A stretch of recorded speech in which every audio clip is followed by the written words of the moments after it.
How to remove flag or frame from Facebook.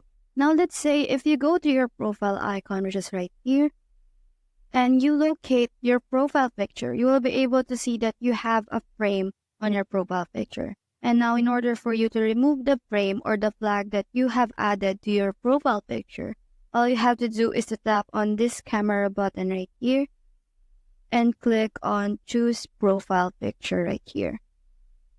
Now all you have to do in order for you to remove the flag or the frame that you have added to your profile picture is to add a similar looking photo on your profile picture.